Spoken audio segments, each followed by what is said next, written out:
Okay, welcome back to the Jiu-Jitsu Mindset. My name is Pete Deley.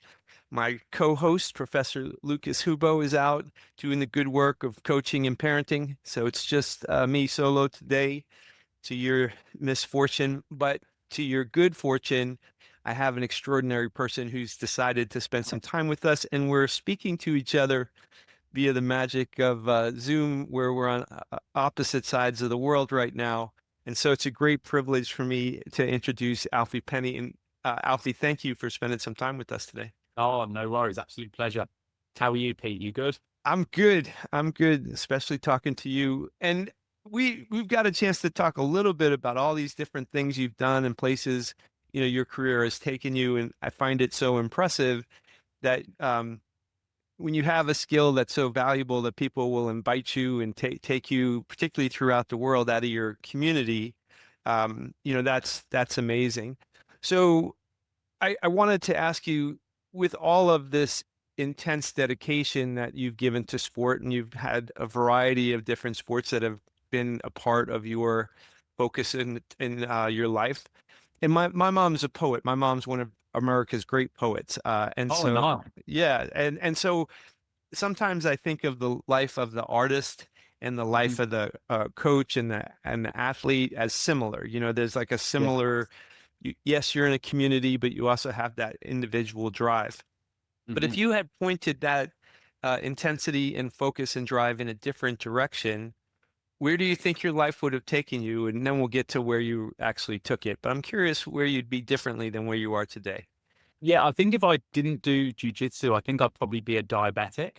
Just I love Okay. fishing chips and biscuits and all of those kind of things. Yeah. Or I'd either be a diabetic or I'd be a criminal, I Okay. reckon. Yeah, because I've always been a bit of a misfit like that. Right. And yeah, never quite fit in, couldn't follow conventional paths. So jiu-jitsu, combat sports, athletics was just kind of the discipline I needed. Mm-hmm. So, That's where I think it would have taken me. yeah, you're not the only one to kind of talk about how the discipline has kept them off of bad roads and put them Yeah. on the good roads. Now, I know combat sports, jiu-jitsu and rugby, I know in particular have been, passions of yours. Maybe you could Mhm. describe a little bit of how maybe one thing either led to the other, or, Yeah. one road closed and another one opened. Like, could you tell us a little bit about that story? Of course. I think it's super important to realize that they're actually not that different from each other. Sporting Excellent. endeavors are also closely linked. Hmm. So my first love was rugby, which I started when I was a very, very young boy. And that was like a combat sport as well. It's kind Yeah, of heavy contact, at least. sure. Where you're going out there to try and impose yourself on an opposition and in some ways hurt them and get the better of them. Right. Jiu-jitsu, I think, is more playful than that. I think when you first start jiu-jitsu, you quickly realize the combat sport element of it, of almost like it feels like a scrap when you first start. Right. As you sort of develop into your journey, it feels less and less like that and more of a game and more playful. And I think that is when you really develop that mastery. Yes. But the reason I say they're so similar, I think almost pilots have it right. It's not so much about how long you've been doing it. It's more about how pilots view it as flight time. Yes. Whereas the jiu-jitsu athlete is more like mat time. Yes. So Well you could done. do like John Danaher, I remember him talking about you could have a massive impact on your jiu-jitsu journey in just 5 years. You could go from being very ordinary, average, n- almost not competing or not doing anything to being a world-class competitor in 5 years, which is pretty incredible. Right. And how they do that is just this monumental amount of mat time. Yeah. And I think in my sporting journey, that's what I've just always strived to do. Like I've been really, really lucky that I've been able to dedicate myself for the past 5 years Yeah. and just do nothing else but BJJ and combat sports and just dive in. Yeah. And I think I just gave myself that opportunity. And before I did that, I was doing that with rugby and strength and conditioning. And that background helped this one. Right. So Yeah. I like everything you said there. I mean, because for me, the linkage between like physical discipline, which to me spills over into mental discipline and spiritual discipline, mm, those all have kind of a connection. And although I will tell you, my rolling partners in my gym, I often feel like they are just whooping my ass. There, mm, this notion of playfulness Jiu-Jitsu as the gentle art.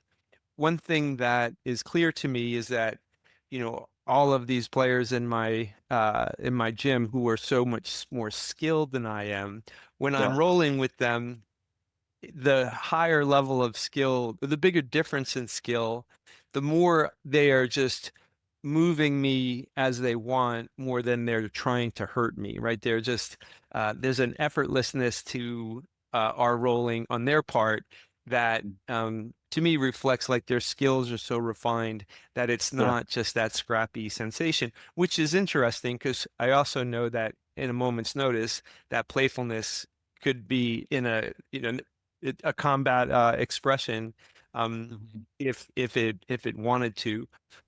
Yeah. No, Right? I mean, it just I feel that uh, animals of all kinds learn best through play, and I think as yes, human beings we are no different. So the more we bring playfulness into our athletic endeavors, the better we become quicker. yes, Like there's some interesting data around learning in a state of play and how much faster that learning is than normal learning. yes.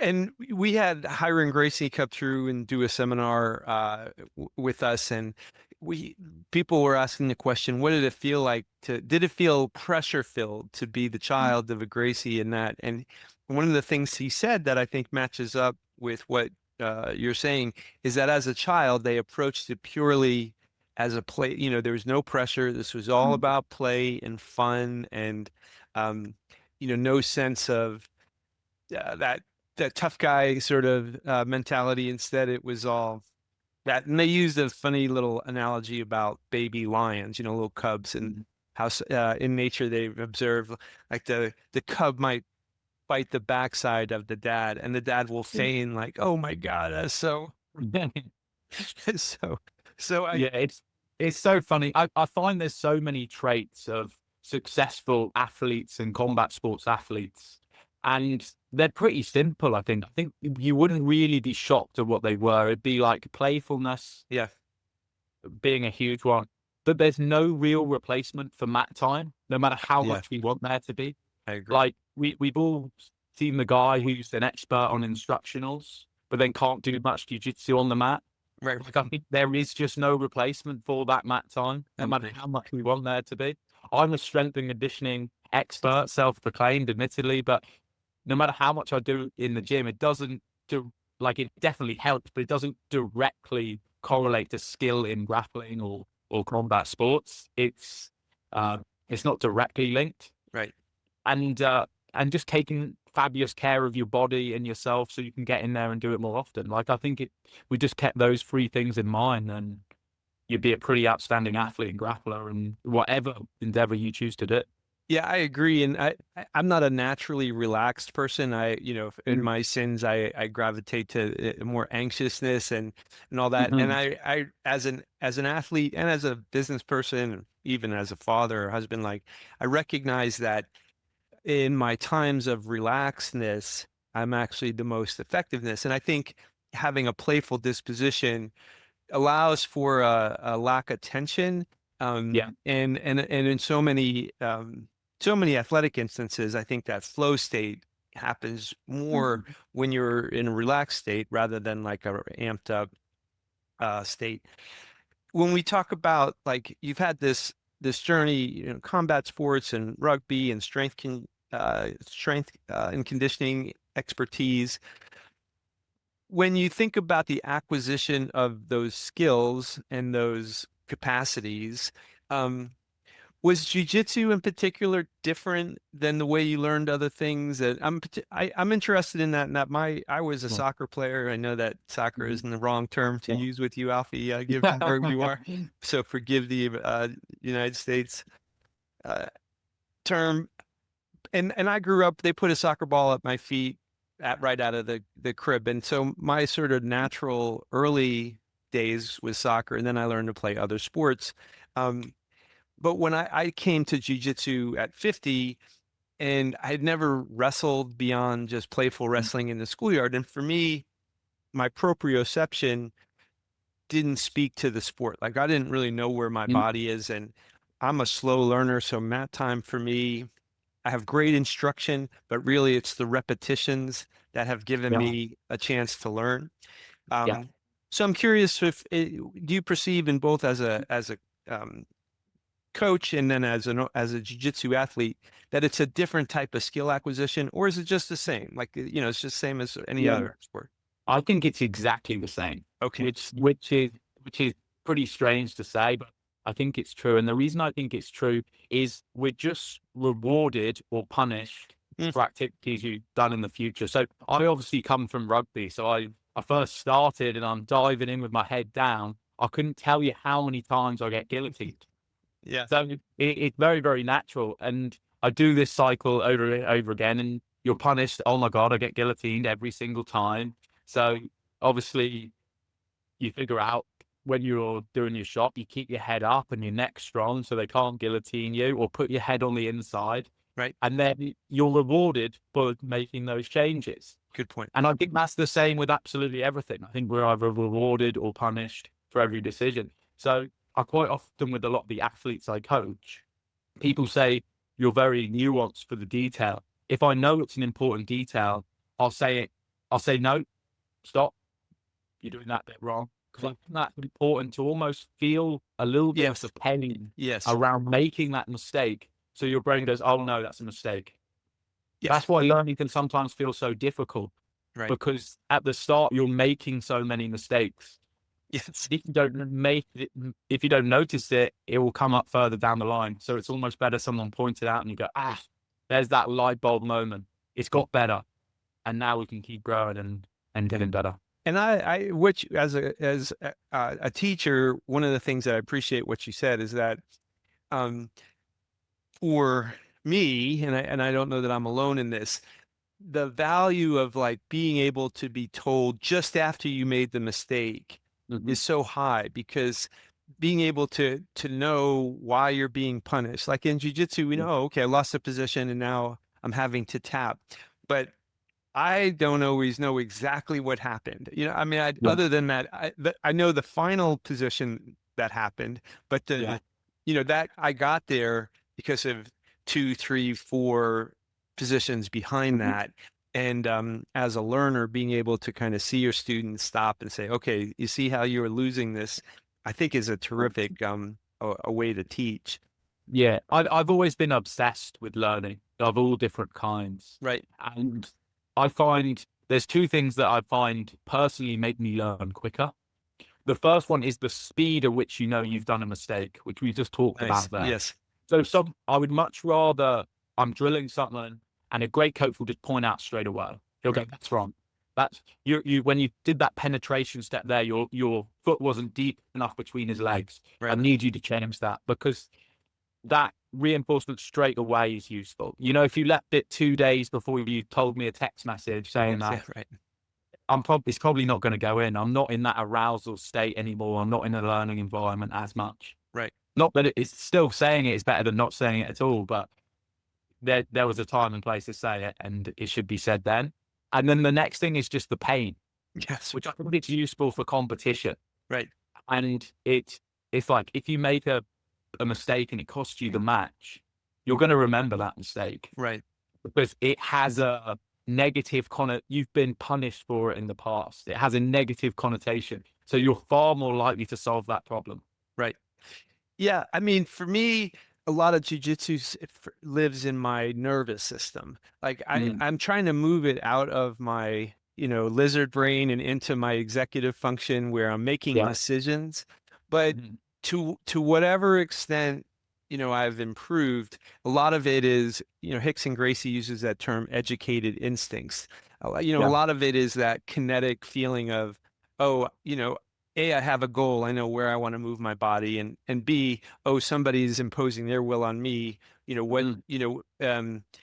Which is automatic for most of my things. But when I Yeah. feel the most potent is when I've moved that learning into like where I'm actually thinking, this is what I want to do.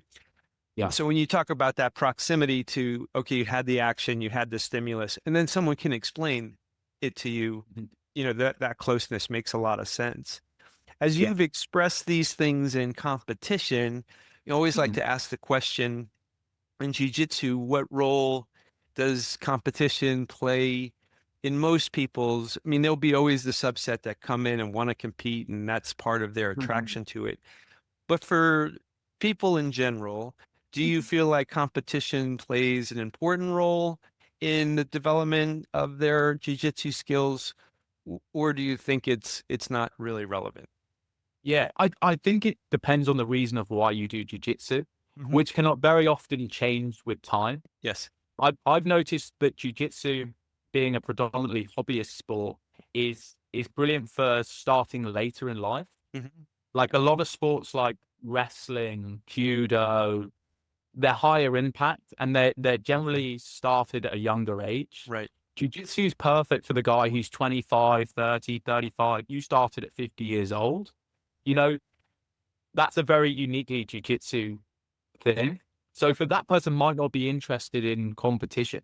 But Right. I know for my own personal journey, which is what I can only really talk about, is Right. competition has had a huge role. Hmm. But I think that's just my nature. Right. I like I like to compete. I like to learn quickly. And in some ways I like to suffer. Right. And Right. I know that sounds really, really strange, but the reason I like that because if there wasn't that level of difficulty, for me it would be boring. Right. And then Right. if it was boring, it would be easy. And if it was easy, it wouldn't be fun. Yes. Well, that makes a lot of sense. And, there's that cliche of like the road to heaven can feel like hell and the road to hell can feel like heaven, right? I mean, Thanks. easy choices make a hard life, hard choices make an easy life. I mean, I think that plays out, often. 100%. I reckon as well, if we were going to think about the person we want to become, Right. you would probably give them a really hard time. You make sure that that path isn't easy. You'd give them defeat that would cripple their spirit. You teach them patience by making them have this long, long journey and really work for it. So I think that's a useful thing as well. That's every martial arts movie from the 60s of my childhood, Kung Fu theater. Exactly. How do you make the Kung Fu master? All those stories are there. I Yeah. So in your, memory of the different fights that you've had in your life, Yeah. I know you have a lot of stories, but do you have one? Do you have a immediate response if I say, "Hey, what's your most memorable role or your most memorable fight?" Is there one that pops to your head first? Yeah, there's a couple. I remember my first loss. I think Oh, that's a brilliant, brilliant one to remember because I trained so hard right, and I put everything into it. And I realized that you can put everything into something, try as hard as you possibly can, do everything you possibly can at that time, and then still lose. right. And it was quite a rewarding feeling because you think that it's going to be this monumental, terrible thing, well, which it is a little bit, Right. but you don't lose family, you don't lose Yes. friends, Yeah. nobody dies. You go, oh, it was actually okay Right. because I tried my best.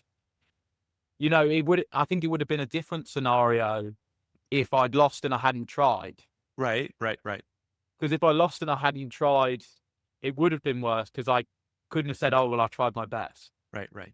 It's like only I would know that I put everything in. Yes. And then that's how I use competition now. Is only I know how much I've put in at that point. So I had a loss recently when I was in Australia. I had a match against ADCC trials winner. It was Ethan Thomas. And it was a good back and forth exchange for the first half of the match. And then he managed to overcome me and catch me in a guillotine. But it was okay. Nobody died. Yes. I Yes. tried my best. The better man won on the day. Yeah. And and that's all right.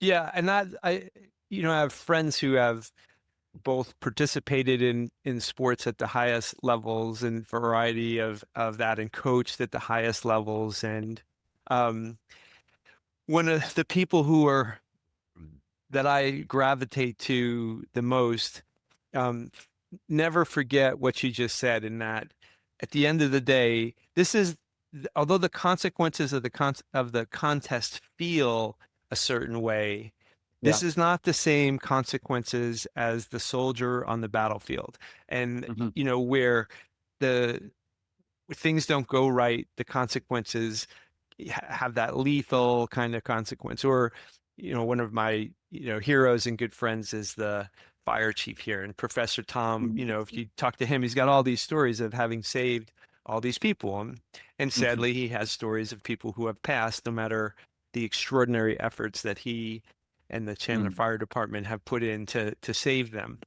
And those moments I feel like are so difficult to prepare for, Yeah. that something like an athletic competition can give you the anxiety at a certain level without the consequence of a life or death situation. Yeah. So for me, it's always that interesting combination of being able to elevate the intent to, Mm. like, make this contest so serious, but then at the after the contest to say, however, it was a contest and not, so I find that interesting. And you seem to be somebody who's able to focus and dial in and make Yeah. something critically important while still have that perspective there. I Yeah. find that a very mature disposition. Me and my friends who I train with a lot compete relatively often, as much as we can. Right. And I always say to them, I try to take the stakes away. Like, I don't think it is too Yeah. different from the training room. Yeah. Like, we, the only difference is the intensity. Yes. But if 20% of our attention in the training room is at that intensity, which I believe it should be anyway, Right. then it is no different to the training room. Yes. Just maybe you haven't dealt with that person or that Right. Right. particular style before. But if you've done the game long enough, you know particular styles and Sure. questions and so much. So I try to take all the pressure away and just go out there and try and have fun and do my best. My Yes. my goal is, at the end of like the day or the end of my life, is to almost have no regrets around it. Sure. Oh no, I tried my best, and Yeah. that's the main thing that counts for me, and that's what I try to instill in a lot of the athletes I coach. Yeah. Nobody cares. I Not love funny. I come home from training sometimes, and my girlfriend goes, "How was your karate class?" Well, no, I haven't remembered. You know what I mean? It's all just bullshit. It's only the story we tell ourselves, you know. Yeah. So Yeah. I'm particularly touched at what you're saying, because one of my favorite people in the world is Professor Jason Hawkins, and he wrote a mm, terrific book called Light on the Gentle Art. And he's a student of many, many martial arts. His whole life's been dedicated yeah, to, and we're contemporaries in age, so he has a lot of extraordinarily deep experiences. He's also a very yeah, philosophical man, and somebody who has thought a lot about yoga, practice yoga, and not just mm, as a physical discipline, but as a mental discipline. So he and yeah, I go back and forth, and in a time of turmoil, I wrote down one of the quotes that he sent me. He's like, practice without attention, or excuse me, practice without attachment to the outcome. And that yeah, the way to have a long career of it is to recognize that, as you said, you go in and doing your best is really mm, that is the only measurement, because it is. you don't, it's the only thing you can control at the end of the Yeah. day. It's very funny. I just had lunch with a friend before this conversation, and he asked when I'm going to get my black belt, and my answer was, I don't really care. Right. And I know it obviously a monumental achievement, Sure. Yeah, you're right. but it's just not my focus. My focus is the original focus I said when I did my first ever class, to be great at jiu-jitsu. Right. And if that remains the focus, that is the focus. Right. The only thing is to show up every day, try your best, learn the techniques, create a deeper understanding, and then pass that knowledge on. Yeah, I could. Right. And for me, the belt at this age, when I put on the belt I have, and then somebody 20 years younger than me, or 30 years younger than me in our classes, in some instances 40 years younger than me, that those athletes, not the same person, regardless of knowledge and skill, that just their bodies are different. Well, I'm curious, as it relates to you as a coach and a teacher, particularly, you have such a thoughtful way of approaching these things. I know you have many stories, but do you have a special story that comes to mind about how jujitsu affected a person's life within your constellation of students? Yeah, I think the most rewarding ones for me of people I coached are when they use jujitsu as a tool to affect their life outside of jujitsu. Sure. It's a little bit like we were talking about before about jiu-jitsu being a physical pursuit, Hmm. which it is. And I think the best way to affect the mind is through the body. Yes. And I think jiu-jitsu gives us that. It's tough in the body. Right. It takes it out of us cardiovascularly. Rounds are tough. Right. Our joints ache sometimes if we've been training for a long time. It's difficult. And I think the way that affects the mind is huge. Like, and if it can give them that strength in the mind, that shows up in all different areas of their life. Right. I've had people who were overweight and then overcame that. I've had Right. people who were struggling with divorce or depression and personal issues. Yes. And they were a different person after a year or 2 years of training, and how that shows up in their personal life. So they can be better at work. Right. They can be better with their family. Yeah. They can be more present in their life. Right. But that's what I really get out of it. That's probably the biggest wins I've had. Yeah. Yeah, I love that. I mean, in terms of the body affecting the mind, I mean, Jiu-Jitsu allows people to achieve a level of meditation that you could spend, 10 years practicing to try to be in the moment. But when someone's choking you or about to, armbar you or all the rest of it, you are remarkably in the moment immediately, 100%. in that, which has I think carries with it as just an incredible psychological and spiritual value. I got into jiu-jitsu because I was going through a tough time, Mhm. and eventually the tough times go. It was the Yes, right. saying, tough times go, but tough people last. Right. Eventually that happens, but it's amazing how it just taught me to be present. I have 2 hours of an evening where I just think about that. There's nothing else I could think about. You're Right. forced to be there in the moment, in the technique, in the round, in the roll, and there's something quite useful about that. That's time.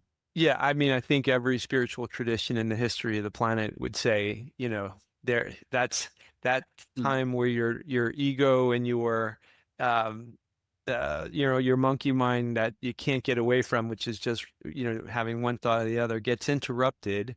Particularly, so that's been true for me, and it's been true for lots of people around me as well.